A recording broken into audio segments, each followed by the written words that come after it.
Hey everyone, and welcome back to the Nordic Sound. As always, I am your host, Jameson Foster, and today we are joined by Hurdy-Gurdy extraordinaire Johannes Geworkian Hellman.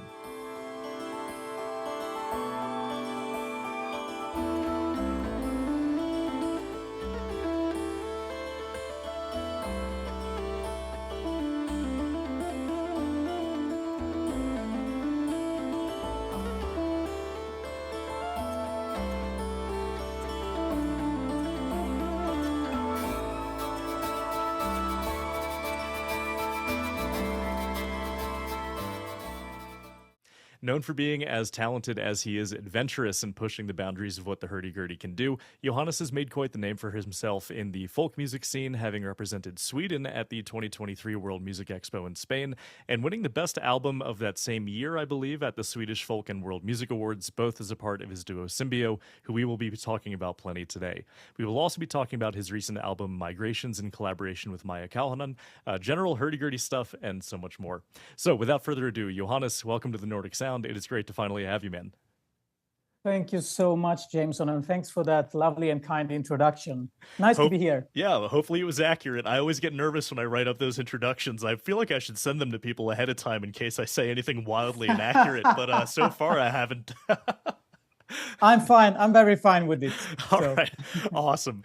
Cool. Yeah, man. So, I first stumbled upon you. I don't remember if you're the one who sent me the album or if I just came across it, but I remember just listening to Symbio's Endeavors from a couple years ago. And, I'm a dork. I listen to a lot of hurdy-gurdy. Like, I was there for the big pirate. I was there for the big pirate music wave, 10, 15 years ago, really into the medieval music scene. And even with all of the hurdy-gurdy that I've listened to, I've never heard it played in the way that it's played with Symbio. So I've been really invested in, interested in talking to you, especially about just someone who's really passionate just about all things hurdy-gurdy. So I think the best place to start here would be, how did you even get into the hurdy-gurdy? I mean, it's not exactly a common instrument for kids to hear, and be like, I want to play the hurdy-gurdy when I grow up. So I really just love to hear about how you caught the hurdy-gurdy bug. Thanks for those words. And how did I come into the hurdy-gurdy? Well, I started with music as a 6-7-year-old because my mother is a classical pianist, Armenian classical pianist. So she also played some of that more like folkloristic Armenian music, but mostly Chopin, Beethoven, Mozart. These guys were played a lot in my home. And my father was an historian. So I had a lot of history around me, and he also listened a lot to historical music. He was not a musical performer at all, but he loved music. So we listened a lot to French lute music, to Baroque music, he used to say everything until Napoleon's death, nothing after that. But the music that came after Napoleon, like Linkin Park or Rammstein, I listened a lot to that as a young teenager, a lot, and other stuff. So I think I remember somehow my engagement in music came when I was 8, maybe 9 years old, that I started to feel that listening to music really makes me connect into my inner world. And it was really important to me. And from there, I went to elementary school studying classical music, started with violin, because my mother forced us to do it, me and my sister. And now I'm really thankful for that. Yep. So I was playing, music, and I love music, but I never thought of myself as becoming a musician, working as a musician. And the teacher said, you are really talented, practice more. And but then my interest came a little bit more to historical music. I started to play more Baroque music. I moved over, I started to play some recorder, or quite a lot, actually. I saw a hurdy-gurdy in a concert, and I was really amazed by it. It was like a strong teenage love, which actually still, with some love and hate, still the love is really strong. The passion is really strong. And I got to try the hurdy-gurdy also after the concert. And to me, that was really magic. I don't know if it's fascinating with the visuals that you don't understand where the sounds are coming from. But I think for me, what came into my soul is this archaic sound, still highly modern and experimental, because those two things and how they collide are really interesting for me, and I think it's a part of my musicianship as well. And well, I started to listen to folk music a lot, and I think it started with the album with the band Garmana, if you know about them. Garmana and Hedningarna. I remember. I have a feeling we'll be talking about Hedningarna soon. They come up in almost every folk music. Yeah, that's interview. good. That's how it should be. They were huge for our generation, right? And even Gen X and all that. Yep. Absolutely. Well, I was totally in love with this band and this music, and then I started from the like electro folk part, but then also went into like more deep trad music, loving that as well. So I started to play hurdy-gurdy by myself on the side of playing classical music and so on. And then, I started to go to like look for who knows about hurdy-gurdy, and because it was really, as you said, it's not the normal thing that you say, and it was even hard to find a hurdy-gurdy, you know. Yeah, and but around what year is this? Just real quick. Let's go back to now 2004, 2005. Okay, yeah, so even Fawn hasn't really blown up yet, which was another big... I don't know, but I don't think so, no. You know, it was Garmana. Yeah. Those were that, and the guy that I borrowed the hurdy-gurdy from to try. And you know, a few others that I can find here and there. So I started to search, and it was everything that I could find when it came to both hurdy-gurdy, and now we're speaking about like when I was 15, 16, 17 years old. It was like a treasure for me. Oh, one more person who has a hurdy-gurdy, who knows something about it, you know. And in my classical school, it was like the most prominent school in all of Sweden, but they didn't know anything about hurdy-gurdy or folk, you know. It was something else. So for me, the music of the hurdy-gurdy or the folk, it became like another universe. So that was also really interesting and cool somehow, you know. But I got the hands on, actually it was my father who helped me to order a historic reconstruction of the Grodda Lira, which is like one of the Swedish historical instruments that is played by Stefan in Garmana, Totte in Hedningarna. And for me, that was the greatest hurdy-gurdy, you know, because they played it. So, and I remember I picked it up, and since then, I played on it myself, but I felt quite alone. And after a while, I remember I put it on the cupboard, and I did other things. And, you know, as a teenager, like 16, 17 years old. But then I heard a recording with a Swedish hurdy-gurdy player named Harald Pettersson, who was like, well, we call him the grandfather of the Swedish hurdy-gurdy, so to say. And he played in a really lovely band, which was actually an acoustic folk band, but they were playing like this drone folk, Swedish violin music all together, really nice arrangements. And I heard that group playing a polska on a CD, and I was so emotionally touched by it. Like, this touched me so deeply, and I understood, like, okay, you can actually create art with this tool, because I have been so touched by this art, this instrument.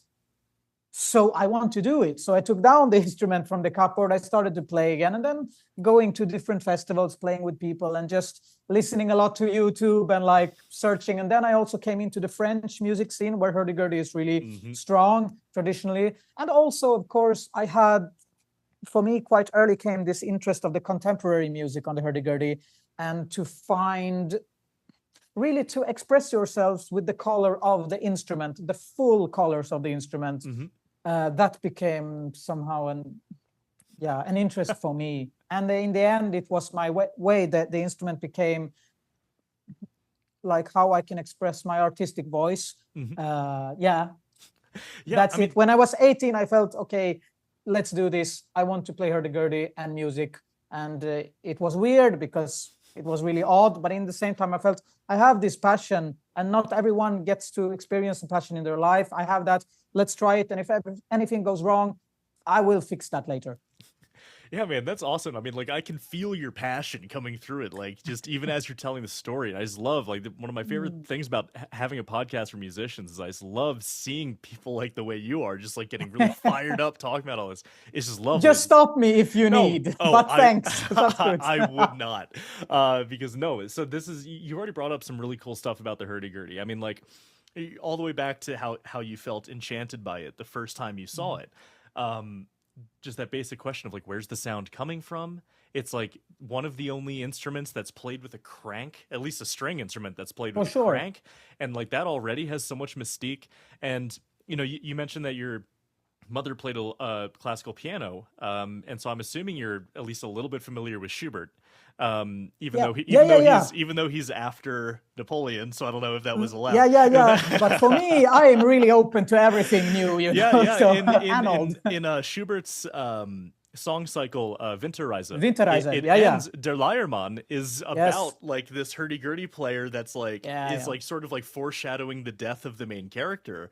And like the Mm, whole thing is about how and just in German culture at the time, like the hurdy-gurdy player was death. yeah, And like so the hurdy-gurdy has always had this very mystical connotation to it, but yeah. you're one of the first people who's like worded it in a way that connects it to like the actual mechanics of it being otherworldly.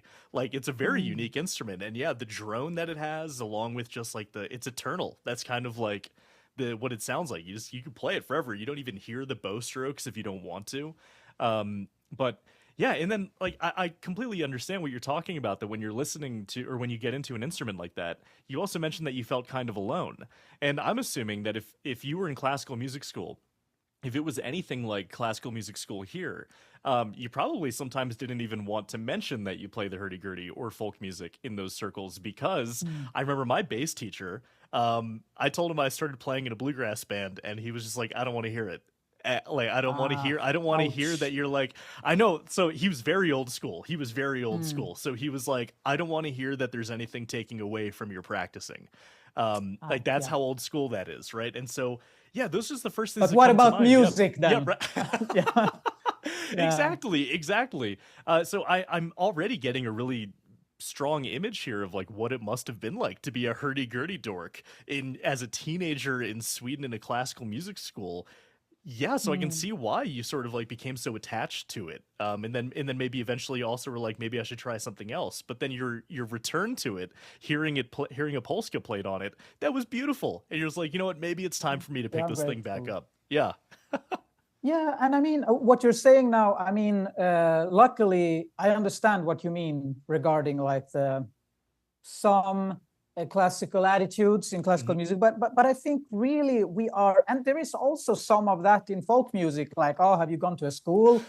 Every magic is gone, and Hmm. but really those things are in minority, Hmm. and it's changing so much. We see Yep. so many amazing musicians who, I mean, for myself, I can describe myself quite as much as a crossover musician, Hmm. but like people who are really active in classical music scene and in folk music scene and so on. And that's really beautiful. And Hmm. I think for me, the people who are, you appreciate art and you can see the different values of it, or the different, uh, yeah, the strong things in each Hmm. different, because it's different kinds of music and maybe for different reasons, but you understand. So I think we are seeing something new now. And also Hmm. with all this streaming and everything, it's so hard to not get influenced by other styles. Hmm. And we know that like Telemann, he went to see like the folk music jam in the pub and what, Hmm. that sounds really cool. Could I use that somehow, these bagpipes or whatever, And of course, the other way around, like the fiddle Hmm. players in Sweden, like, what's the latest that we heard from? I would like to do something like that. And yeah, that's so cool. That player, Hmm. Mozart, or what is his name? Yeah.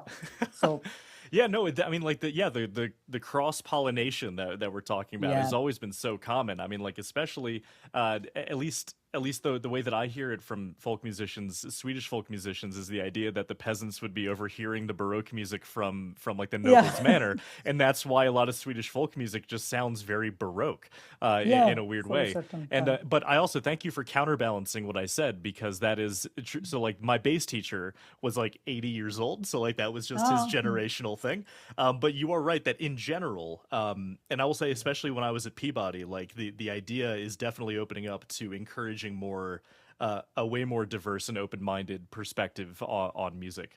And then For you also sure. brought up a really funny point that sometimes, even with folk musicians, like when I had Olav Mjølva on, and he was talking about how he loves black metal, he was like, I Mm. don't tell my folk music friends, like, you know, because so there are, I don't want to say stigmas because that could be maybe too aggressive of a term, but definitely like you have the music that you mention in certain company and music that you mention in other company, and that's just sort of how it Yeah. goes sometimes. And yeah, and you're a great person to talk to about this because you said you might consider yourself a crossover musician, and I would say you are absolutely a crossover Okay, musician yeah, with so I'm everything you right do. then. Yeah. More or less, you know, but also like coming from what you said, feeling alone with something. Yeah, absolutely. But I think there is also something in me, in my personality, which connects to that of because I'm quite autodidact somehow in the things I do. For pros and cons, you know, you always think of all the things you wanted to do and learn, but still Yep. you're doing something Yeah. and you're happy for that. But the hurdy-gurdy is an instrument because of this mystic thing and that it has an old tradition, but it's also in Sweden. Maybe we'll get to that later. There was not a living tradition. And the instrument is so rural and old, but in the same time, it's super vibrant and has a revival now and really modern. And you can experiment if you are on that way, as I am. And that gave me an opening to like, okay, what is your way? I had to find my way with the instrument. I couldn't go to the school and say, I want to play hurdy-gurdy, teach me everything. It doesn't work like that, at least not then. So I had to see like, okay, but who does something that inspires me? So I YouTube CDs. I listened to and bought a lot of CDs in that time. I'm born 90, so still the CDs existed when I was a bit younger, which was great. And when I saw people who inspired me, like musicians, I felt, okay, how can I meet this person? And it started with Garmana, actually. That I contacted Stefan, who is the hurdy-gurdy player and who made a lot of the arrangement and the songs of the group, and he's an amazing musician, really. And I just started my first Hotmail, which is Garm _JH. I started it. A friend helped me because we didn't have a computer at my home. As I mentioned, my father being a bit old style, we had only Computers books. are after Napoleon. No. Yeah, we didn't have any computers. But my friend helped me to make this email, and I wrote to Stefan in Garmana, and actually he replied me. And to have that reply from my greatest, you know, hero, that was huge when I was like 15, 16 years old. And I think that started something in me that because we exchanged emails during some years, you know, and yeah, he was so kind. And now we are very good friends as well, which is a fantastic, beautiful thing for me to remember. And but that gave me the idea that, okay, if I want something, if I want to connect with someone, you can ask. I can ask them. And that led me to go to hurdy-gurdy players, like the world leading players, like Matthias Leubner, Valentin Clastrier, and others who have been so important for me and inspired me so much. But to actually have the chance to see them and play with them and learn something from them. And that is something that I maybe would not have done if I played an instrument which had like, okay, here is a book, and then we have the next book and the next book after that. And you can just follow me because I made this, which is really cool also. And without classical music, I would not at all be where I am with my instrument today. So I'm so grateful for that. But it gave me this, if I wanted something, I needed to go for it. Yep. And somehow I'm grateful for that now. Yeah, that's a really beautiful lesson to like just learn incidentally to just, I didn't even think about it in that way. If you're learning a very niche esoteric instrument, you're right. It's not as easy as Google how to do this or look for a book or you got to go get it. Depending on what you want to do with it and if there is a strong tradition close or not, which it was not a strong tradition on me at all close. But then it's also like somehow I think it was a bit easier for me to find my unique artistic voice because it's it's more unexplored somehow. Yeah, man. So you brought up that we could talk about this later, but I think this would be a great time to talk about it now, and that is where sort of the hurdy-gurdy sits in Swedish tradition. Because you know you're right that I don't see much hurdy-gurdy talk at all. And as a matter of fact, whenever I show someone a nyckelharpa, the first thing they say is, "Oh, it's kind of like a hurdy-gurdy, but without the That's wheel." nice. Yeah, and so No one in Sweden says yeah, that. which is Everyone really says, fun. "Oh, it's a nyckelharpa," but with a wheel. but with a wheel. Like, yeah. Yeah. I guess Americans are just more familiar with the hurdy-gurdy because of the pirate music. But I like that. Yeah. No, it's great, and so like that really shows to me like how much similarity that there is between the two. Yeah, they are sister instruments for sure. Yeah, absolutely. And I'm wondering if it's the popularity of, not the popularity, just like how strong the nyckelharpa tradition is. That's sort of like maybe there ain't enough room for both of us. And so like maybe because the nyckelharpa, the hurdy-gurdy just sort of like fell out in favor of the nyckelharpa. I'm just wondering about that. But I guess just like in general, I would just love to hear, like, that's just my basic observation. But I would love to hear your perspective as an actual performer in the tradition of sort of like how you see where the hurdy-gurdy comes into play and sort of how it's developed as a Swedish traditional instrument. Yeah, I mean, we know that hurdy-gurdy existed here already since the Middle Ages because we can see like these angels who are painted in the churches and so on. So not more than in other countries, but it existed here. And also we have a few, I would say, two that we really know, tunes that are for hurdy-gurdy. But we can see it being mentioned in like 1800th century songs or poetry or so on. So you can really hear, okay, hurdy-gurdy was something that existed and people saw it in a bar or in the streets, someone playing. But we didn't have like this living tradition. And I would say like Hedningarna with Totte was, and people around that time in the beginning of the 90s, end of the 80s, started the revival of the instrument really with the Swedish reconstructions of historical instruments that one has found. And it was Leif Eriksson who also built my instrument, an amazing man who worked a lot with Hedningarna and built a lot of, like, he was also making the revival of the Swedish bagpipe, the Mora harpa, awesome. which is the old keyed fiddle, and of course the hurdy-gurdy. Yeah, but then we had Harald, of course, and also some other players like starting to take it in and playing, because like Hedningarna is playing this really old kind of folk music, like more simpler songs, tunes, and so on. So it was more like a rustic thing, but then it came into like starting to meet like the Swedish violin music and so, which is a bit more what could you say? Yeah, advanced. Not saying that something is better or less good. You understand. And so on. And I studied at the Royal College of Music, and I started there 2011. So I started with the hurdy-gurdy as my main instrument. But there was not a teacher with hurdy-gurdy. So I had like violin players and so on. And I went to other countries to meet like my heroes who could inspire me. They could not inspire me in how you play Swedish folk music on the instrument, but all the other things. And I could connect these things really. So, and I also was really lucky to have two students at academies in music, of music in Sweden, who both took their bachelor with hurdy-gurdy as main instrument. So it's coming really. Awesome. And also other people who are playing and not going to schools or so. It's really, the interest is growing a lot. And so it's a new tradition somehow that we are trying to reconnect with old things, but also like shaping the tradition, because the level of players and technique and instrument has never been as good with hurdy-gurdy as it is now. So of course things develops, and it's really interesting.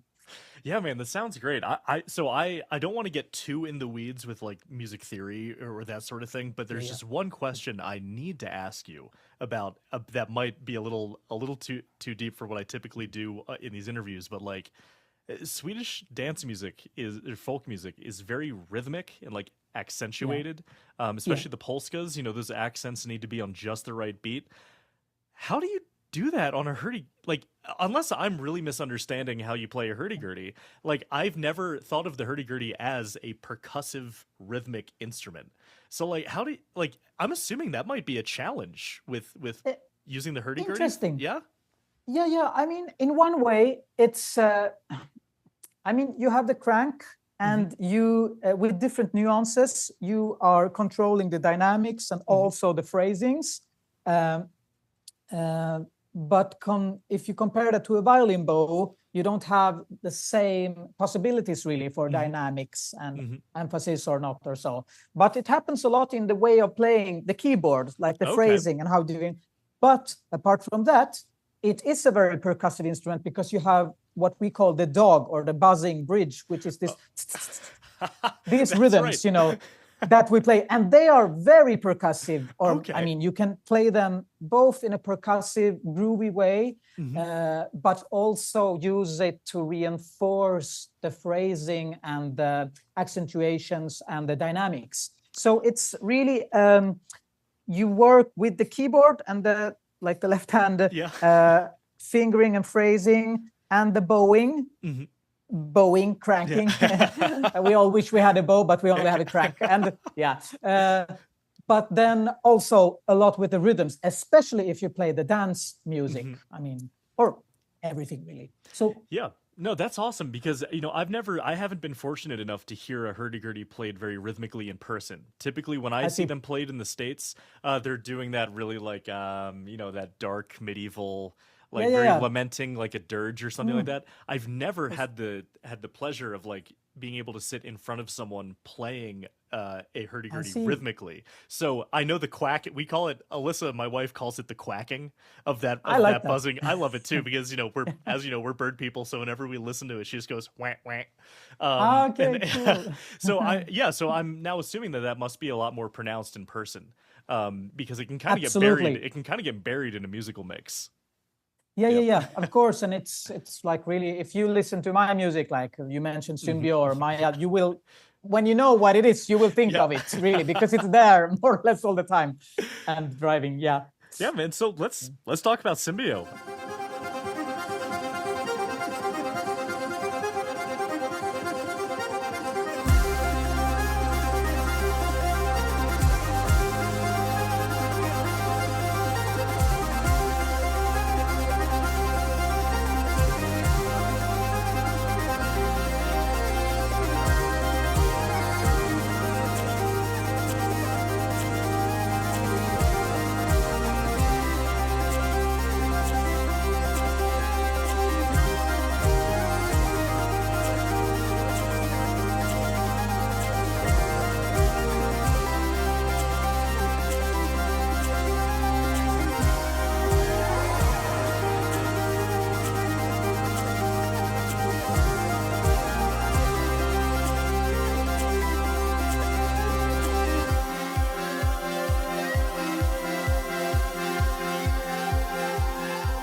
The idea seems so out there, right? And I still remember the first time I listened to Endeavors. I had to listen to it a few times to really wrap my head around it because I was just like, how the hell did they come up with this? So I would sort of love to hear how did Symbio, this duo between you, and what is your accordion player's name? My accordion colleague and dear friend is Lars Emil. Lars, that's right. So when I heard just you and Lars, how you interplay in these instruments that you don't always hear together, and then in such an audacious way of dance music, I don't know, man. I would just love to hear sort of how Symbio came to be, really. Well, absolutely. So Symbio is my main project that I play with, and we met when we were studying just after secondary school. We were 19 and 20 years old, and we were studying. We come from two different places in Sweden. Really, I come from Stockholm, the capital, and Lars comes from a small village in the west part of Sweden, quite close to Norway, actually. Yeah, but we met in another town because we were studying 1 year pre-college education for music before doing the tests for entering music college and so on. And I remember I was a little bit into accordion in that time because I heard a Spanish player playing with an accordionist. And I was like, this must be nice to play with an accordion. And then I also noticed that I was the only one playing hurdy-gurdy in the school. And he was the only one playing accordion. And we didn't have classes together or anything. But I just thought for myself, but that would be cool. We should try our odd instruments together. you and I also like, yeah, something that we spoke a lot about, me and Lars, is that both accordion and hurdy-gurdy, they are quite machine-like instruments. They are really as machines, you know, and that is also something that was felt interesting to put together. So, well, I said to Lars, like, couldn't we take a jam? It would be so nice. And yeah, we should do that. And like, and then nothing happened. Yeah. And we were working, doing things, and yeah. Always like that. It went several months, and then we only had 1 week left of the semester. And after that, we were going to go apart. I mean, we didn't know each other at that point. We had only spoken a bit in the corridor together. But then we said, hey, let's make this jam before school ends. Okay, let's do it. So I grabbed a tune, a French tune, like a bit like this neo-folk new tune with quite some funny syncopations and rhythmical aspects, which I thought maybe this could suit as well. And we had this jam, and it felt like, just from playing together, we felt this is like somehow we connect in music quite directly, and with our instruments that carry so much tradition, and still we play them or want to play them just as musical tools, instruments, doing music. So we thought it was really fun. And I remember both of us said, yes, we have a duo. We don't know when we meet next time, but let's continue when we meet. And then nothing happened. Months went by. And then after the summer, we both understood that, okay, both were accepted to the Royal College of Music. So let's continue when we meet in autumn. Beautiful. And then we started to play together. And it started out as like chamber, folkish style thing. But both of us had advanced microphone systems in our instruments. And that was something that was important for us. We wanted to play at stages where we could put out a good sound. So through the years, I mean, we only practiced for 3 years, didn't play any concerts, and started to create our own music, really. And then we made the first album when we graduated from college. And then we have played and toured together. So I would say since 2016, we started to work professionally with the band. And our music developed into finding this music that is our music, which has a lot of influences. You know, and both me and Lars are very interested in, I mean, we play hurdy-gurdy and accordion, but we love so many different kinds of music. Folk, I mean, new modern folk, traditional folk, classical music, jazz, pop music, like beat music. And I think somehow we didn't know where we end up, and still we don't know where we end up, but we like to play together. We like to create things, music that can tell a story. And our idea was from the beginning, like, how much can we do only with our instruments? And after a while, Lars started to play the kick box and then like the stomp box, and then we started to build it up. So he plays like some different stomp sounds, which he does amazingly, while playing also the accordion amazingly. And we started to work also with effects and like to create a bigger sound image. So we're still, because we don't use any looping yet, we're just like seeing how much can we do to create this symphonic sonorization or, world.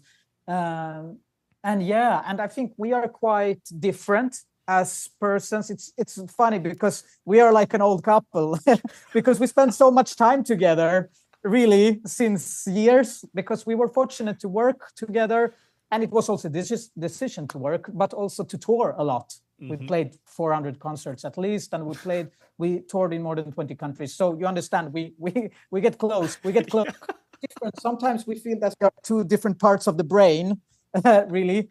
And that's cool. I'm sorry, I am cracking up over here because that is just such the way you just broke out like we're an old married couple, 400 concerts together. I know exactly what you're talking about. I guess so, because that is how it normally ends up, being a musician playing with others, which is a lovely thing, really, and to live from us. I mean, our life together. No, but our relation started through music, and then we learned to know each other. And I mean, continuing to play next year will be 15 years together through all this personal growth and development that goes in different directions, and then also developing our relation and our music on a professional level, and also on the level that it should be fun and still like we want to do this sometimes I'm just so grateful, and we are both that still we want to be together. We want to create new music, and every project and relation has their ups and downs. But really, wow, we're so thankful,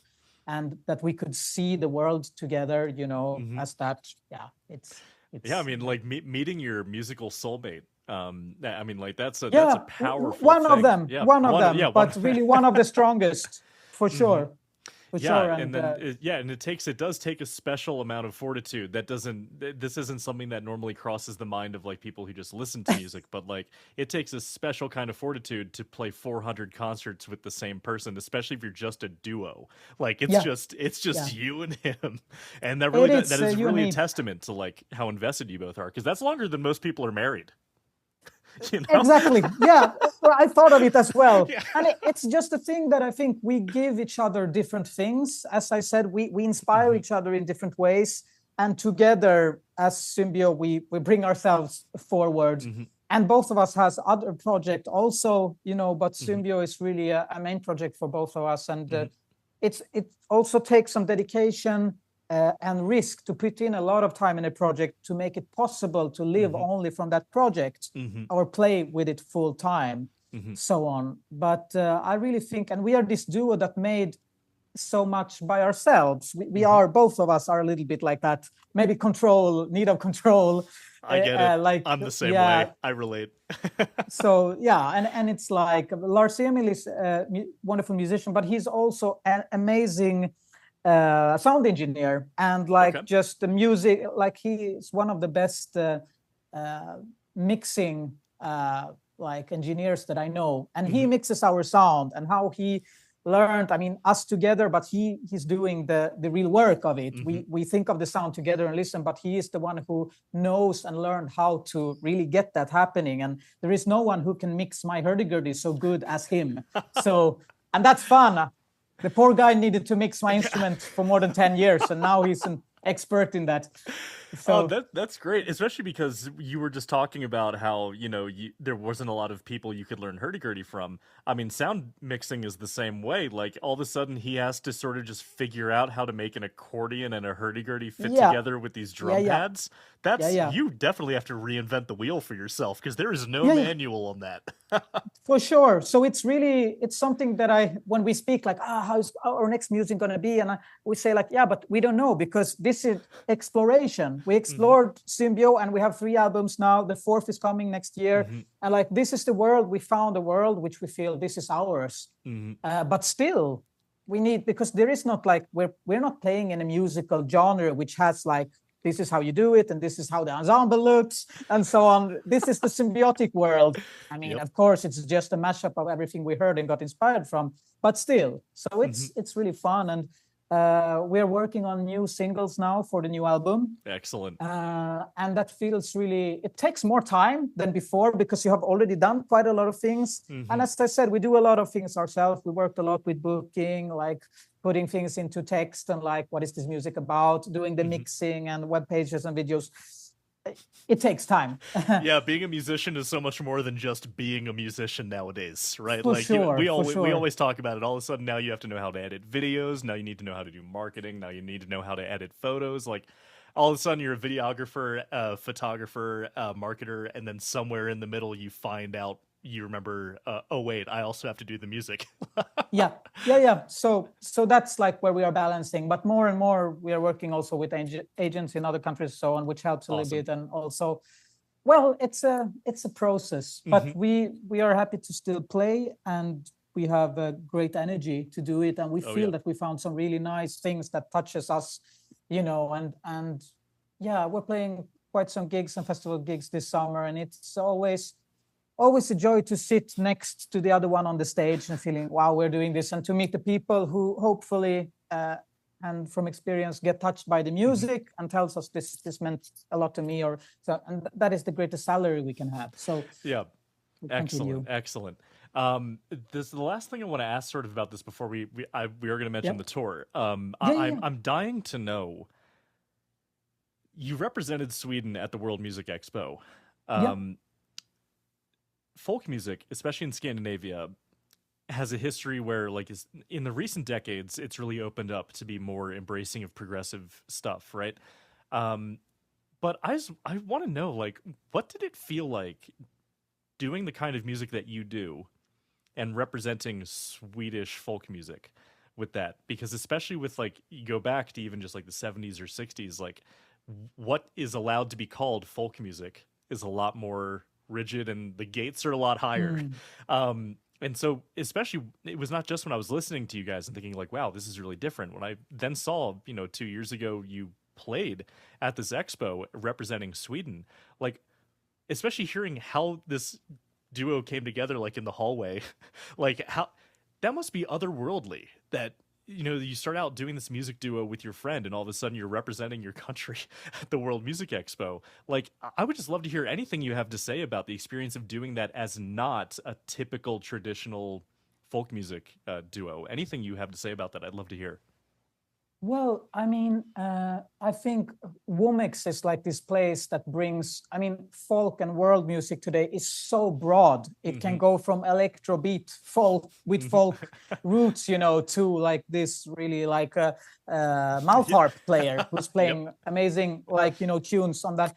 So already the spectra is really broad at Womex, so it's nothing weird really like that. And I think that since we are a touring duo, tour a lot, and so we were chosen because of that, and maybe because we have something unique. I mean, not more unique than anyone else, but unique as it's us and our music, and the way we do it. So I think we didn't think of it. We don't think of ourselves going and like showing Swedish folk music to people. No, we are musicians who create music that we get touched by, and therefore we want to share it so other people can hopefully also feel touched by it. But we are rooted more or less in Swedish traditional music, and our instruments are as well. So we create music with these, like, as a musician, you have different kind of identities. Can be different. Some have so many, and some have maybe a few. But I would say for me that one of my saying I was a crossover musician, and also I'm playing a lot of music. Mainly, I love to play every kinds of music to learn things, and so. But when I perform, I usually play my own music or music that I create with my co-partners. Still, folk music and Nordic Swedish folk music is one of the biggest identities I have as a musician. So. I would just like to describe myself or us as musicians who composes and produces music, and one of our strong roots is folk music. So so for me it's just like that. And of course, I think many people say like, one can hear that you have something Nordic and so on, and that's nice to hear because we come from here and so on. And for sure, I know that both of us are influenced by Scandinavian traditions in one or another way. But we're not playing traditional tunes in our band. So the music is more universal in that way. So I just imagine that was a lot of like, even just being on the stage at Womex, like that must be like a lot of pressure, but also that's sort of what musicians of your caliber live for, is that kind of pressure. Yeah, that was a nice way of saying it. No, but it was a dream for us to play there because it's something that can lead and also led to good things.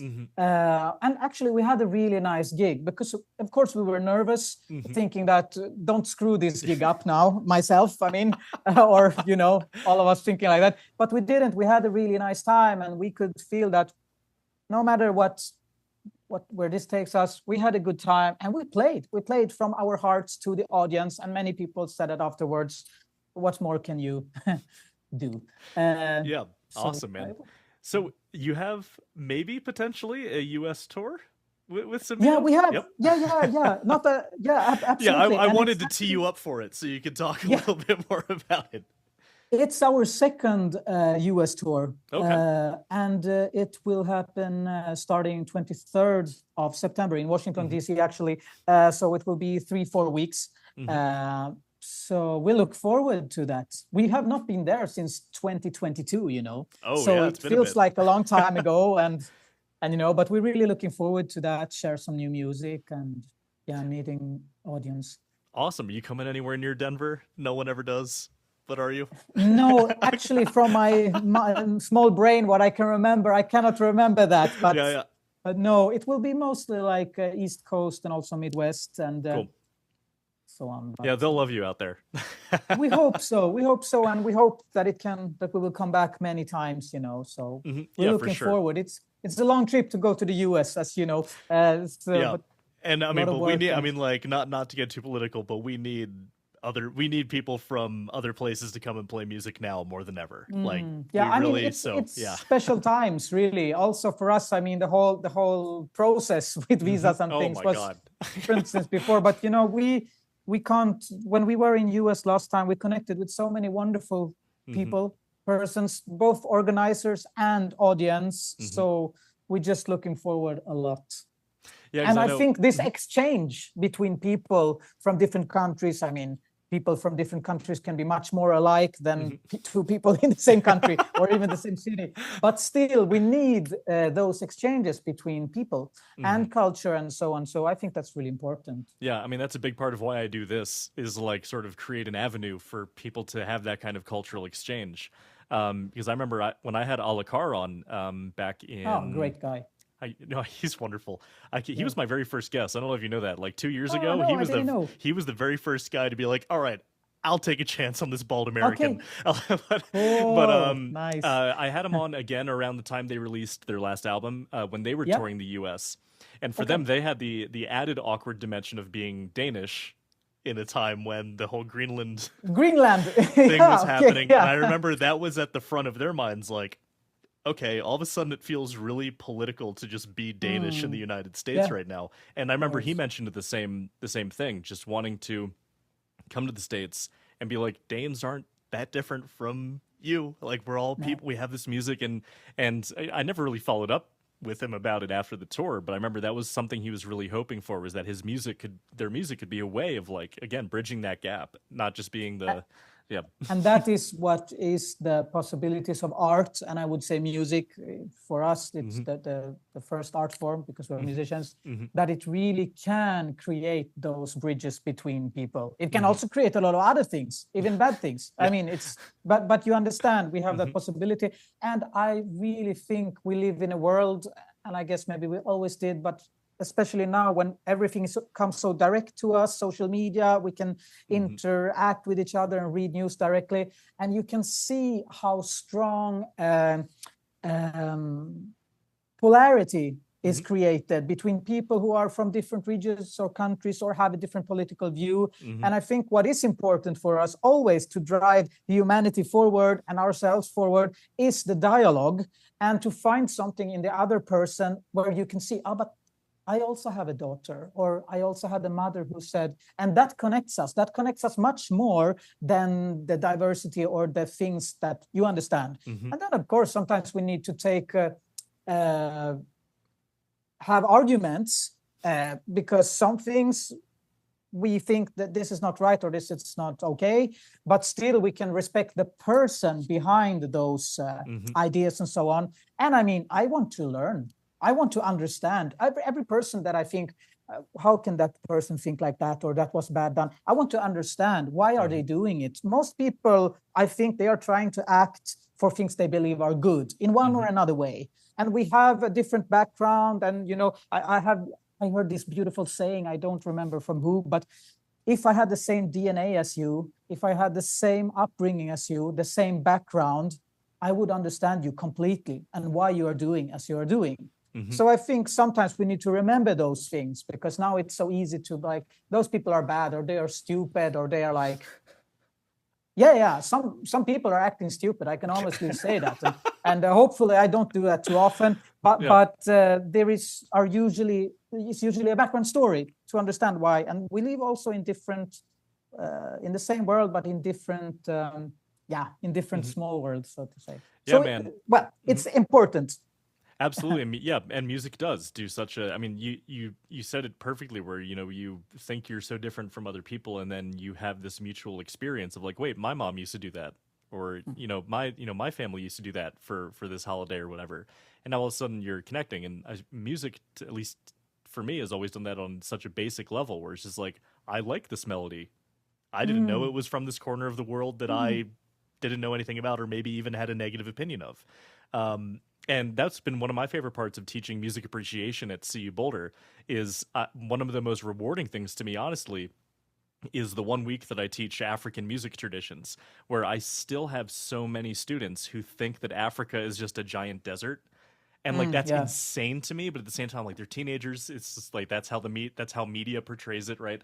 And by the end of the week, they're always like, I had no idea African music, like even speaking that generally about a massive continent, was just like so diverse and so beautiful, from djembe to the kora to all these things. And like that's such a very focused example of how just music by itself can be like, wow, these people aren't that different from us at all. And I don't know, I think that's something very powerful that music can do, especially now.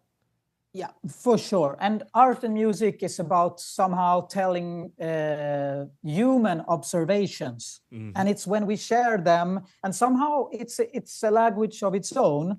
When it's hard to talk or speak or something, it can, because I know you know as well, like how music has affected us in our lives and what deep emotions it can touch in us. It's a really life-changing force, can be, more or less. So it's a very powerful tool as well. So. Yeah, beautifully said, man. Just to segue it, one could say that music migrates between understanding and sorry, that was bad, that was awful. But let's I would love to talk about this wonderful album you did with Maija Kauhanen, with the migrations and just everything from the album art to the concept to the actual music itself. I just absolutely adored. So, and then also talking about how the hurdy-gurdy and the accordion were already a pair you don't hear often together. Let's not even talk about how I've never heard a kantele and a hurdy-gurdy put together before. No, that's much more unique combination, actually. Somehow, yeah. So how did that come together? Especially because I mentioned in my album review that and you're probably a humble guy. You're probably going to reject this premise that I think you're in a lot of ways the face of the hurdy-gurdy, in the same way that Maija is the face of the kantele. And so when I saw that we had the same position somehow for the instruments, I could say. Yeah. And so when I saw that you guys were doing an album together, I was like, this is going to be insane. I already know that Johannes is going to just shove any two instruments together. And of course she does, of course, not saying this was all you, but I just know you have this history of just taking two instruments together, just kiss. And it's just this really funny. So I don't know, I would just love to hear how this idea even came to be. Did it start with a jam like it did with Lars, or was it something a little bit more just direct? Yeah, for sure. As I said, if I have a musical brother, which is Lars, I have a musical sister, which is Maija, and I have also other siblings, musicians who big are family. just as amazing. Yeah. but these are the two projects that I devoted my time for more. And with Maija, she came as Maija Kauhanen is an amazing musician, and she is both an amazing singer but also kantele player. And I mean, that's what she is famous for also. I think she did a little bit the same thing with the kantele as I did with the hurdy-gurdy, taking this traditional rural instrument, but in a very progressive way, and trying to use all the colors of the instrument and create her own music with it. And we met when she came as an exchange student to the Royal College of Music. Oh, cool. And I just remember, because I had been in France, living there a half a year, just being this hurdy-gurdy monk, playing every day and go to see different players. And then I came back. So I played at this students' night concert, and I played some of my own music and some improvised things. And she came afterwards and she said, hey, that was really cool. We should play together. And I didn't know who she was. So I said, yeah, that would be nice, and so on. And then I just saw a clip of her playing her own music on YouTube, and I felt, this is amazing. She's an insane performer. Those videos she has on YouTube, I just sit there, I'm like, what am I watching? And just in the best way. I'm like, this is the most insane thing. I love it. Yeah. For sure. And so we had a jam session together. And then we improvised just for 20 minutes, and we closed our eyes. And I think when we opened our eyes, we just felt that, wow, this was so nice to be in this music, creating it together, and so interesting sounds from the different instruments. I love kantele as well. I want to play accordion and kantele sometimes when I'm tired of the hurdy-gurdy, because it's so complex with all the things, but now I'm playing hurdy-gurdy, and it's also very fun. But it's a very nice instrument. And so we started to play, having those sessions, improvising together and slowly creating songs. And then Maija went back to Finland and we didn't meet for a while. But I was really somehow influenced by kantele and started to use some of the techniques, like how you pluck the bass strings on a kantele, starting to do that on my hurdy-gurdy.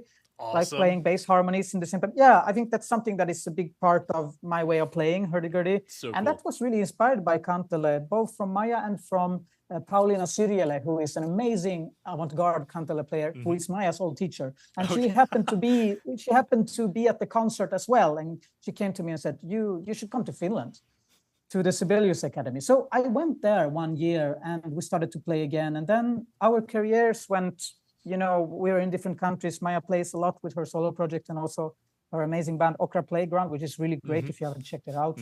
Speaking about Nordic electro, like more rural folk, it's one of the best acts, really. Awesome. But we always longed to play together. And when we met, it was just like healing for the soul, and we are really good friends also, like we connected on a friendly level as well. And so then we played a few gigs here and there, and then we just felt that it would be so nice to make an album, to create some new songs and to put together the songs we made. So we made this album Migrating, recorded it in Finland in March, April 2024. And then we released it now in April, and the name Migrating comes from two ideas, which is we come to the birds, because I know that you are into birds. Just a little bit. A little bit. I'm also just into birds a little bit. And it's actually because I grew up with a bird, a chaffinch, because my father took care of wounded birds when he was alive, during his whole life. And when I was 1 year old, he found a little chaffin, a baby chaffin, who fell out of the nest. Aww. So my father took it up and took it home. And after 3 days, that the little bird, my father became like the mother of the bird, and it was already in the apartment. We couldn't throw it out. So I grew up with a free flying bird in our apartment, in our small, simple apartment, and it became actually 18 years old. And the oldest chaffinch is actually 13 years old, the oldest they found in nature. But this, so it was tame, so he could sit on the shoulder or, eat from the... And my father was really protective about birds. So all the time that somehow was in my mind when I grew up, and like, you can never be cruel to small birds. And, birds we were taught this very... So we were thinking, me and Maija, we are fortunate to travel a lot to play in our different projects and also now together. And sometimes you feel as a migrating birds, because you're never at home. And it's maybe hard to even create the feeling of where is your home, because you're traveling a lot. But in the same time, we are traveling with the music as the guidance and the safety somehow to everywhere we go. And also as a tool to communicate with people in all those different countries. So that was the idea of the migratory feeling as birds. And then also migration is about something that all musicians are aware of, and not the least me and Maija, that when we play, we are somehow migrating to another place mentally because of the music, with the music. And I like that thing of like, we need a place to migrate to sometimes, just in our own lives. I mean, music can be so comforting and, comforting, but also giving you so much joy and but also in the everyday life, in the world, somehow, that we all have our different places. For some people, it's maybe not music and be thoughts or a book or something, but we need those things. And for us, it was migrating. So we hope that with this music, someone can, if you listen to the songs or everything in a line, that you migrate somewhere where you feel good. Oh, I mean, for sure. I cannot remember the name of the track off the top of my head, but the one where you guys, I don't know if that's technically Yoic, the style, or you guys sing something together like a Lulu type singing. Yeah, and I remember it's the a Mother first song, time, maybe. Mother song, yes. Yeah. That was the track that stuck with me the most, where just like every time I would listen through the album, I would get to that track, and whenever that break came in where you guys just started singing together, Yeah, I would get migrated to just this beautiful state of mind that if I were to stay there too long, I might just go comatose because you know Yeah, what I know. I mean? It's dangerous also. Art and music can really, yeah. And yeah, Oh, so but thank I you for say, those yeah, I say words. that you absolutely delivered on that aspect. It's just, yeah, Wow, it was just thanks. such a special. You know, I mentioned in the review that like the longer that you review music, the longer that you study it, especially as a musicologist, the less you get surprised. It's just a nature of of the business, right? Yeah, of The course. more you listen to, the less things surprise you. And that was just one of those records I listened to where I was like, okay, this is genuinely something that surprised me. And Oh, I'm so that's just like happy. a testament to just like you have two incredible musicians come together with this duo of instruments that have never really been explored together before. See the magic that happens, and yeah, you Thanks. get something Thank truly you. beautiful out of it. Thank you so much. And I think really it's so nice to hear this about one's projects, our Hmm. projects, and so on. But it's also like when like because we speak a lot about these things like with Symbio, with Maija, and everyone you play with, that somehow we don't know how people will receive things. Hmm. Our greatest wish, that's why we share it, is that people can have something meaningful, getting inspired, or something.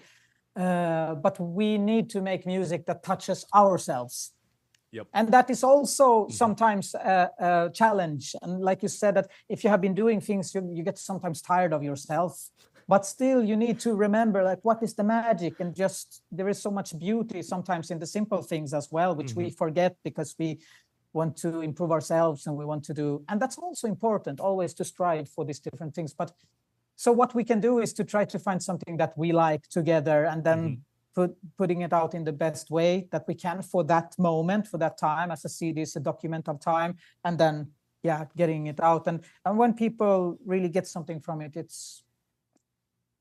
we're so happy for that. I was tell you, I have not felt so understood in such a long time as when you said sometimes we just get tired of ourselves.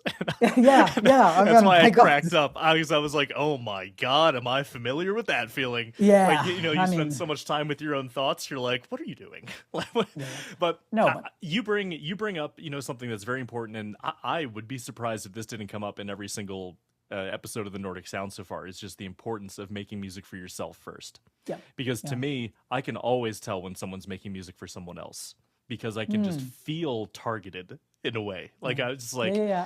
I don't know. It's just Ah, like I feel like this is doing to fulfill a checklist rather than express yourself in a way yeah, that yeah, yeah. and and this is also an important part of avoiding that burnout that happens from doing things for too long, because if you just spend your whole, you know, musical life making music just because you want to make something you think other people will like, I mean, of course that's always a part of it, right? It's never entirely just for yourself, No. but primarily if you're not enjoying it, it's not for you, you're going to burn out so fast. And I just noticed that from, you know, this is going to be like my fifth year of just like reviewing music for this thing, and just Wow. like the amount of music that I've listened to, I just know that that is the common underlying factor in music that bores me, is when I Yeah. can tell that the person is not really, because you can tell. I don't know. I can tell when music is Mm, not being made for the musician first and is being made instead, maybe because it'll make other people like them, or they're mm, trying to fit a style that other people like. I don't know. mm. At least to me, just I love that you brought that up, especially from, you know, how experienced you are, and doing it as long as you have. Just the importance of doing music for yourself because you need to express something in here first. And then the best advice I was ever given as an artist is, this is going to sound funny, you are not special enough to be the only person that likes something. So if you like Ah, something, nice. Mm. it's this weird reverse advice. Like I like it. you're Yeah. not special enough to be the only person that Yeah. likes something. So if you like it, other people will also like it. But yeah, if you have anything more you want to say on that, especially with how experienced you are in all these different projects, a lot of musicians do listen to this, especially aspiring musicians do listen to this Yeah. podcast. So if you just have anything you want to sort of like tie that off with, I would love to hear it. In one way, I'm experienced. In one way, I'm very young. In the same time. But with that said, I think I think for me with music is also. I'm not saying that one thing is better or Hmm. less good, but there are different ways of doing things, Hmm. and music may be made sometimes for different reasons or with Hmm. different goals, as Hmm. you said. Hmm. Um, but I think for me is that I'm a storyteller with music, and So I use a lot of my personal or our personal things that we find or somehow fit together with the person I play, or if I play solo. And also I cannot know what other people, I cannot know exactly what other people will like. I can understand some things, and this is nice, and this is something that a human brain really catches, and that's nice. And it's nice to add those things. I mean, we don't want to make things that no one can understand. We want to get understood. I'm doing these things because it's therapeutic to me to play this music, to play with Lars or with Maija and play myself or other wonderful musicians you play with. But I sit on a stage because I want to share it. It can reach someone else. I'm not sitting and like, no, I want to communicate to get that connection. So then you need to somehow pack it so it's possible to, like, the balance of something extraordinary that people don't know, and what is this, and also things that people can feel, this beat or this kind of chord progression, this something that awakes me, that something that I know, and this combination, I think that is quite interesting to work with.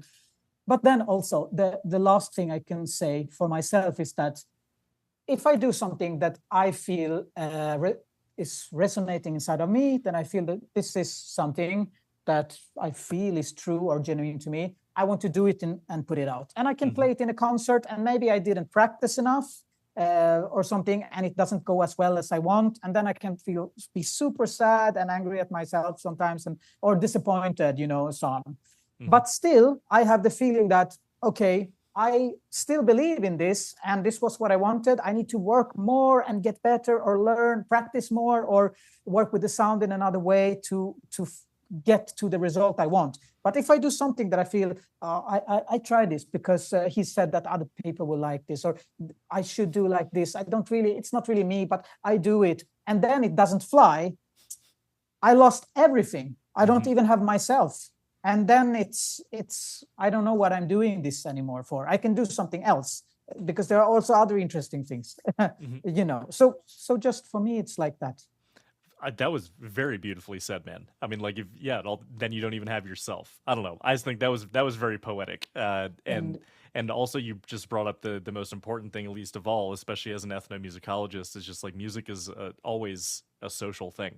Like, even if you're only just making it for yourself, right? Yeah. You're making this music for yourself as a way of expressing and communicating something to an imagined or this idea of an other that will be hearing it. So it does require both sides. And as you beautifully said, if you're missing the you, what are you saying? Yeah, I mean, with all respect, if someone comes up with something else, which is good, that's fine for me. But that is what I found, and with all the respect for how it is, it's not easy all the times with music and your path and with everything, like the professional side, the side of joy, and the personal thing. We work so much with ourselves, and if my music is going bad somehow, maybe I don't feel super well because I put so much of my life and my passion around music, and. So it's but we are lucky to do it. It's a luxury, really. Even if I have hard days, and sometimes if something that I'm not happy with my instrument or something not going well, I'm still in a world where there is so much strive and so many people that we wish would have other chances for another kind of life, for being at a place where they feel good, or working with something that feels good, or just having food, I have these things, and I get to work with one of the things that interests me the most. Yeah. That might be one of the most beautiful things anyone's ever said on this podcast, man. Thank you. I'm serious. I mean, just like the idea that, like, as musicians, we can also be a little dramatic, right? Oh, yeah, I'm super dramatic with myself, inside of myself, with this poor Hurdy-Gurdy and all the things, because you want so much, and you're really heavy judge to yourself. Yeah, and even this morning I was practicing. I recently picked up the nyckelharpa, and this morning, like, the bow has. Sometimes I wish I played Hurdy-Gurdy, because me and the bow, we are mortal enemies. I see. And this morning I was having one of those mornings where it was just like, I somehow have too much and not enough rosin on at the same time, and just like and I was like, okay, I'm putting this thing down because I can't do this right now.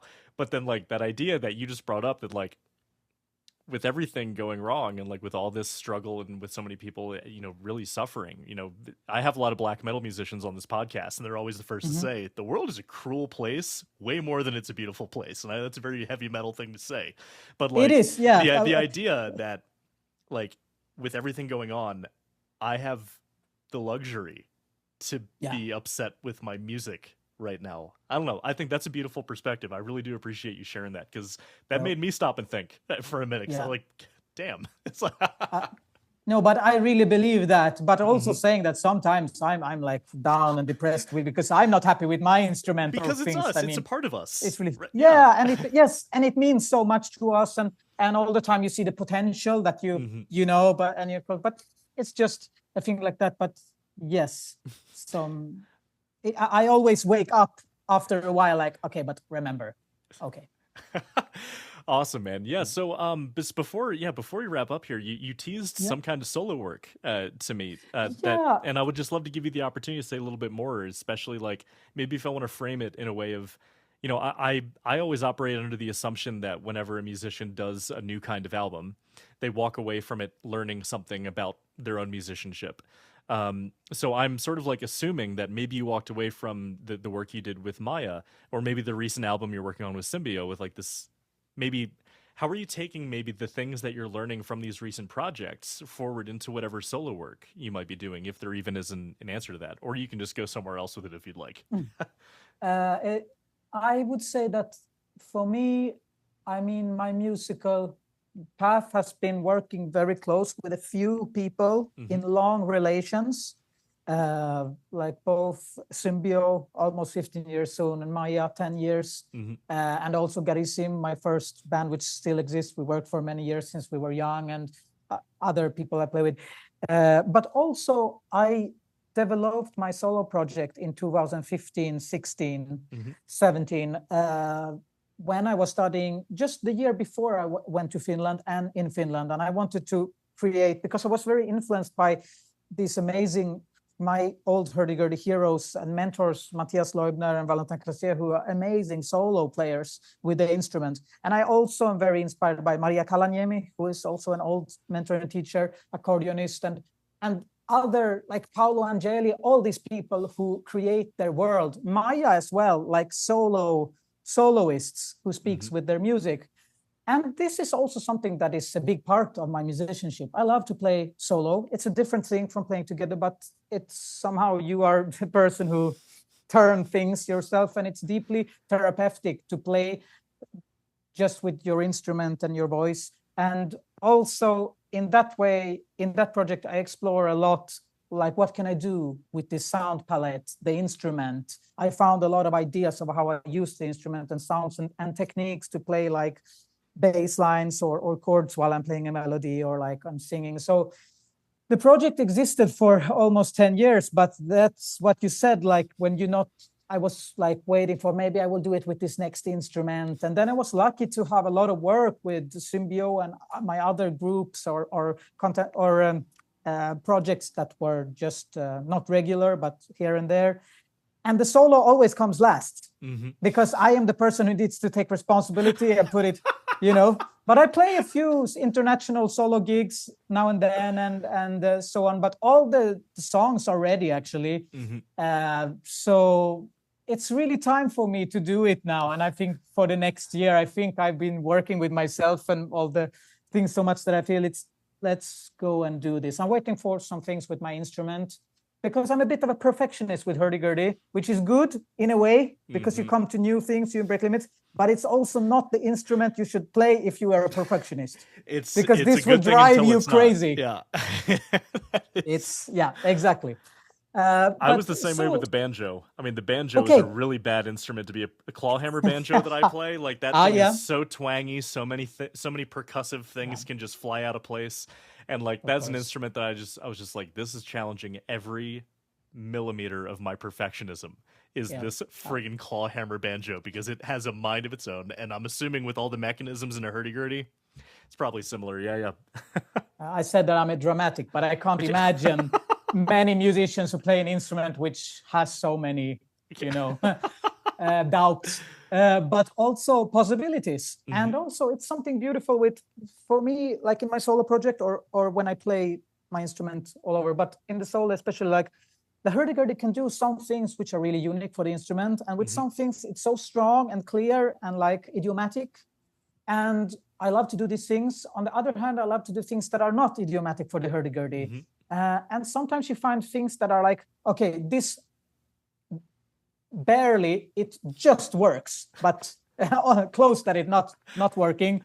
But that's also a form of an expression, like something which is not a strong thing. It's like with yourself. You have some things that you're good at, and you have some things that these are my weaker sides or so on. But still, it's a part of your personality, and it can be something beautiful and good as long as it's not something that makes bad things to other people. You understand? And it's the same with the hurdy-gurdy or the instruments, that because this thing has a limitation, and it makes it sounding like this. And that's a character, and that is an expression. And for me, with hurdy-gurdy, it's like really to find these things, and how do you, all like drone changes and things that are like somehow weird, but they work and create a sound, which for me, I love it really. I'm happy for it that I found the things in that way. And so in that way, it's interesting to work with the instrument, and the songs are, it's as I said, it's personal stories that that somehow I wish are like something that people can see themselves in, because I think music is so much about that people can, when I sit on a stage, I tell my story or something that I felt. It's not about me, it's about us. And if someone can reflect themselves that, yeah, but I also actually I don't know, I also had a bird, or no, I had a little hedgehog. I also love hedgehogs. Or like my father died, and I can feel in this, and it wakes. Or when I was young, I also thought of myself as ugly, and I didn't like my smile, and like, but then all of these things. That's what it's about. So new solo music for hurdy-gurdy lovers and we exist. Hopefully other people too. Just music lovers. Hopefully next year. That's awesome, man. Yeah, just the last thing I want to ask you about that is, especially considering you spent a lot of time playing in a duo, or at the very least a duo. Duos is something I like. When I had Lassi Logren on, it was to talk about his Yohiko album. And he had a lot to say about, especially with He's in Vartana, and he's been in other bands too. The difference that happens when you are performing as a solo musician on an acoustic instrument. It's something that people don't experience nearly as much. Like, if you think about it, maybe just listening to one acoustic instrument was probably, for a majority of human existence, the only way to listen to music, really. And now it's like the minority. And now it's the minority. Experience. And you said something. What you said was hysterical. You were like, "Oh, the hardest part is now I'm responsible for everything. I have no one to blame anything on if something goes wrong. It's my responsibility, right?" I was wondering if you just had any last thoughts about sort of what you think maybe the difference is, or the value. And you did sort of mention it has a more sincere type of personal expression when it's just yourself.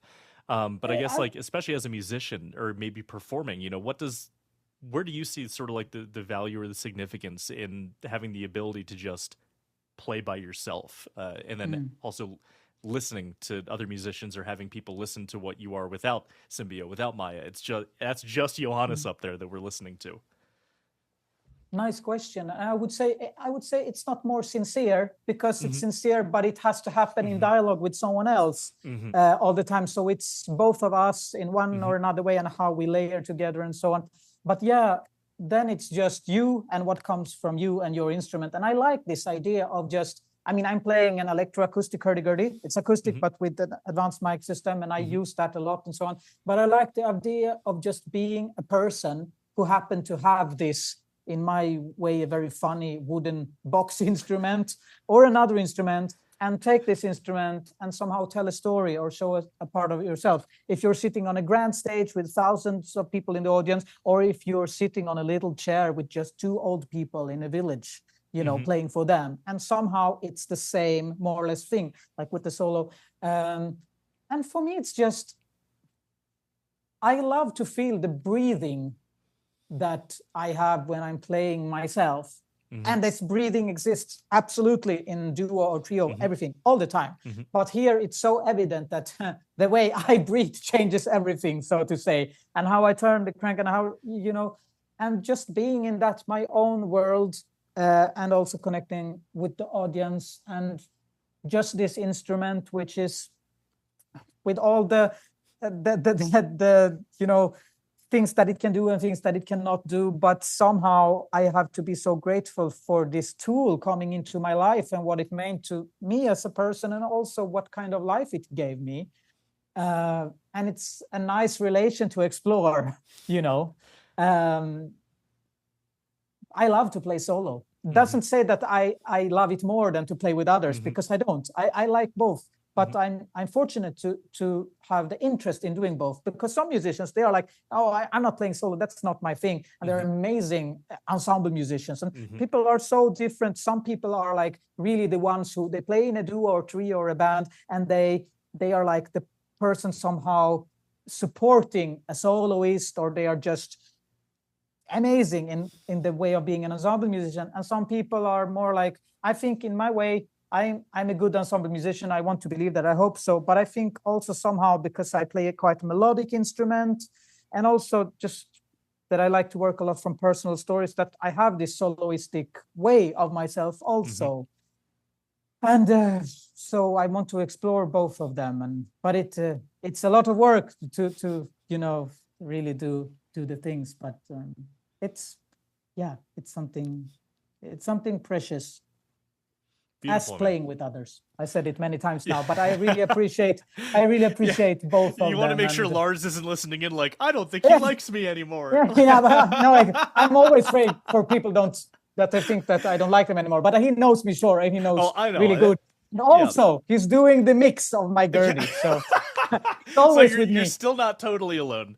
You'll never be too far from Lars. No, but speaking about this thing, not being alone, like I said, now I'm playing my personal music, and we are playing our music with the projects. It's really like that. But going to where we began, of meeting the people, I think one of the greatest things you can, I at least could get to experience in my life, and it happens all the time, it's to get inspired by other people who have done something that just feels you grateful for being alive, because you could listen to this track or see this person play. And all the musicians that I love, so many of them has inspired me. And regarding the people I have met, like Hurdy-Gurdy players, and I can mention so many names which were important for me: Mathias Leubner, Valentin Clastrier, Romain Baudouin, Grégory Jolivier, all these amazing players, and who somehow invited me, showed me something, or just did let me connect as a young person, especially, but always. And we shared a love for music. And it's the same with Maija Kauhanen or other musicians that I have get inspired by or learned something from. I am never alone when I play, even if I play solo, because if you have met someone who has inspired you in that way, in a kind, nice way, giving you something, the spirit of that person will always live with you. So in one way, they are really immortal in that way. And when I go and sit on the stage and play, even if when I play with Symbio or Maija, it's us, we are together. But if I sit alone, I feel, okay, it's only me here, but he's there and she's there, and they are with me. A little part is always with me. And that is a very nice feeling, because I feel I'm not totally alone.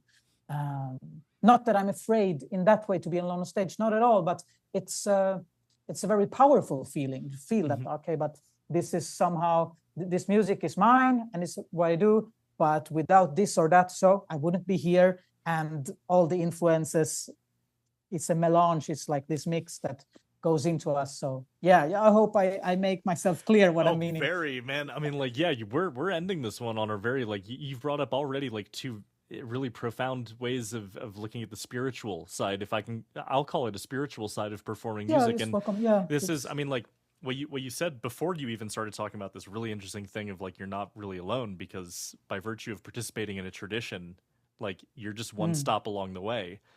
Yeah, to all the countless people before you and all the countless people that are come after that will you. come after. Yeah. And that's something that if you're familiar with Benedicta Morset, she's a Yeah, hardanger. she's amazing. She's also one of these persons who played this traditional instrument, doing it with her own really colors and you. I don't know her, but she seems amazing. So she wrote this book, To Be Nothing. It's here. Yeah, it's here. I haven't started yet. Please, you would love it because I think so. A huge part of this book, she's talking to Knut Hamre, her mentor, about what to be nothing means is that when you start playing the fiddle, you are no longer yourself. Actually, you are now part of this cosmic network, this undescribable essence of music that has passed down through infinite people before you and will continue to infinite people after you. And in this moment, you are just one singular moment that this music is inhabiting. And he takes that opposite approach, that you're actually not yourself. You are merely like this conduit for this music to come through in this one moment, and you're just borrowing it from the cosmos. And like, that's such a beautiful thing. And that's what immediately what I started thinking about when you were mentioning, that you're not alone, because she's here, he's here, so please you would love that book, especially because that's exactly what, it's so beautifully said. And when I heard her speaking about the book, and I felt this is something I want to read. And you said it so beautifully now, like really, because as you started this thing that maybe I invented something and I was striving to find new things, and we are all doing a big work, of course, and finding different things, but we wouldn't be there without all the others having influenced us and doing what they do, and people will take it further from there. And I think it's a good thing to make ourselves remember also that what you said, we are only a little part of this, and so many things were already there in music or thoughts. I'm not the first. Most of the thoughts I've been thinking, I'm not the first one to think them. Maybe sometimes I believe, maybe it's just I who have. I didn't anything. I'm really sure that none of my thoughts are thought of that kind. And this, it's good to be a bit, what is the word? Humble. Humble. It's good. I think for me, I think it's good to remember these things also, because it makes it easier, and somehow you can view yourself and the music business, everything a little bit more cool, and which is needed if you want to have some kind of durability or endurance in and enjoy what we are doing, because that is so important for sure. Absolutely. And then and it's hard. Oh, for sometimes sure. It's hard because very, very we are very like the highest measurements and what every goals we set to ourselves, and we can sometimes be really hard on ourselves, and that's no stranger to that. Work. No, somehow it drives us, but maybe when coming to a certain position, it's not driving us in the same way, and we need to find a good way of and just the other thing that you brought up that I've never actually really thought about it in this way before is you referred to your hurdy-gurdy almost as like this spiritual partner, where like it's like you, and I've honestly, I don't know why I've never thought about it this way, but like the relationship between a musician and their instrument is, that would be a whole nother conversation we don't have to open now, but I mean, like, that's something I'm going to be thinking about for a while, is like the idea of like a fiddler and their fiddle, like that would be worth like actually diving into, of just like what kind of like quasi spiritual, or like maybe even something like your totem or a horcrux for dorks, like that's what your instrument is, right? That's something really worth thinking about for a little bit for me. I'm going to be thinking about that idea of just like how the same way you and Lars are like an old married couple, I feel like that's the same relationship a musician has with their instrument eventually. Absolutely. And it can also be, as I said, like that I think the hardest relation I have with anyone is with my instrument. because it's so much you want, and that you can somehow, it's like just an instrument. Can we not just make this or build this so everything could work? But it also lives. It's a wooden instrument, and it's like, it's not a perfect instrument that almost doesn't exist. with Hurdy-Gurdy, it doesn't exist. I know that. But the strive for the perfect Hurdy-Gurdy is always like showing the way. But when you come to 97%, then it's really great.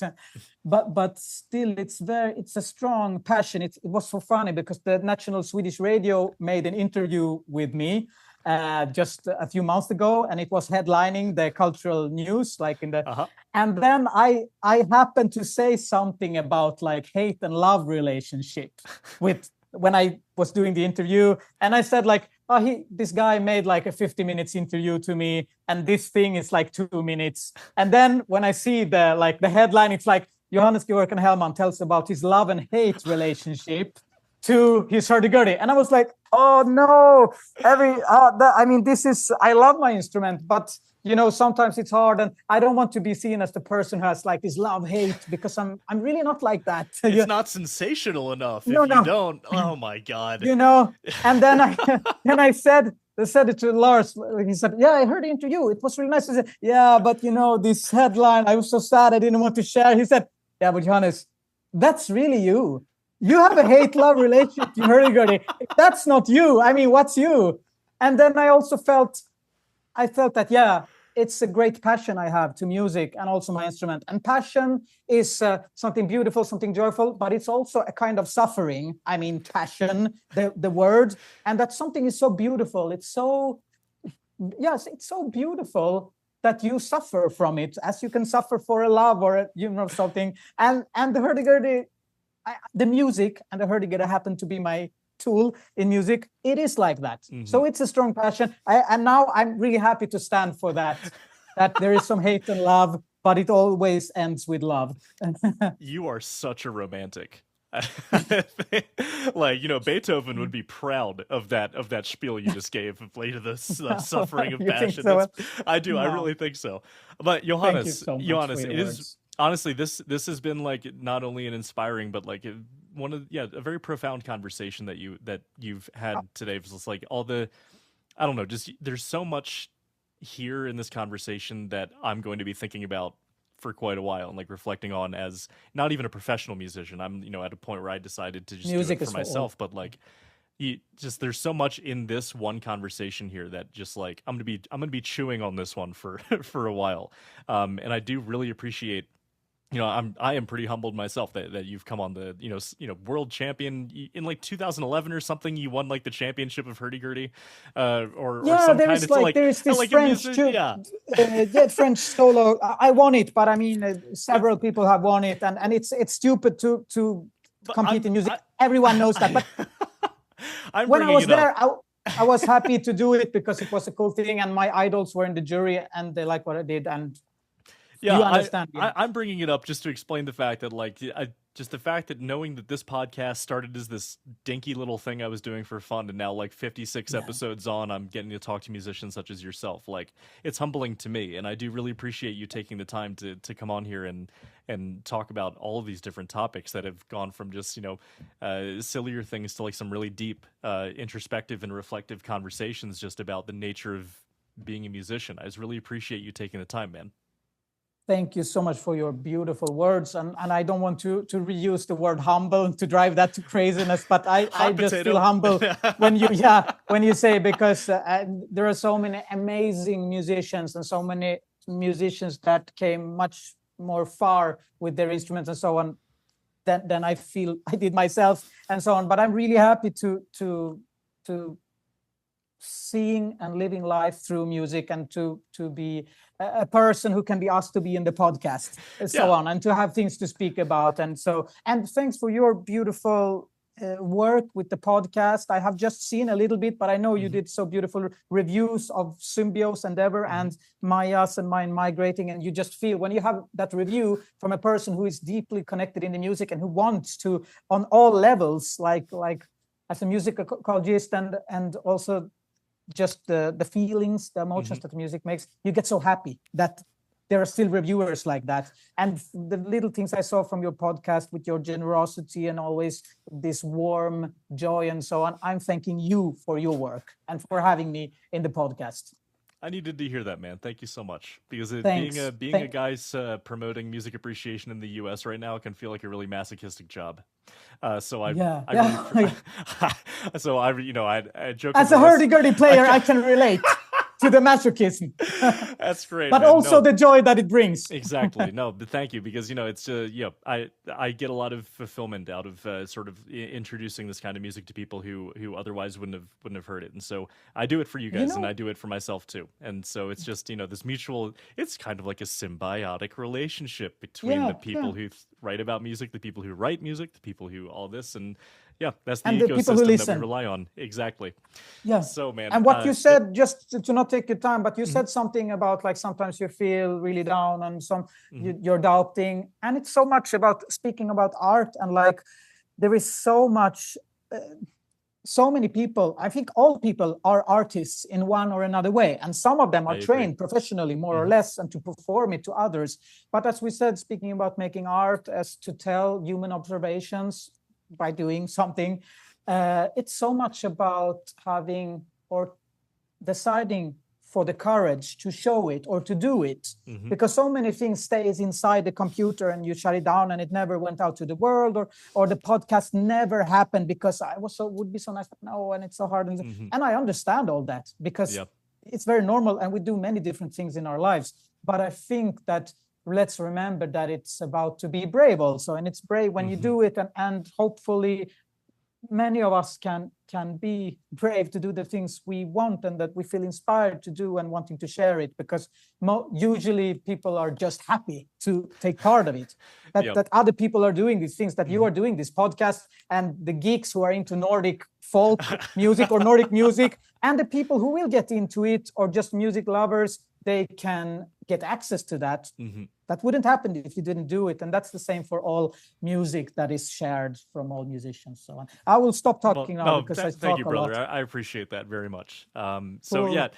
Johannes, thank you for being a beautiful human being. Where can people find you if they want to learn more about your music? Well, just go and look for Symbio on Symbio Music on Mhm. Instagram or Facebook, or Johannes Geworkian Hellman.com, Mhm. or looking at Maija Kauhanen. You will find our things on Spotify and streaming Mhm. and YouTube. YouTube, Mhm. there you have a lot of things and so on. So very welcome. Awesome, man. Yes. So I guess before we wrap up, anything else on your mind, or we covered a Tons lot of here. Yeah. things, Okay. tons of things, but another time, another time. Oh, and there will be another time. Don't you doubt that, all right? Hope so. All Cool. right, man. Well, just hang again, thank you so much for coming on the podcast, Thank man. you. And just hang out after I stop the recording button just for a minute. But otherwise, take care, man. Thank you Wonderful. so much for being on the podcast, and for everyone listening, see you next time.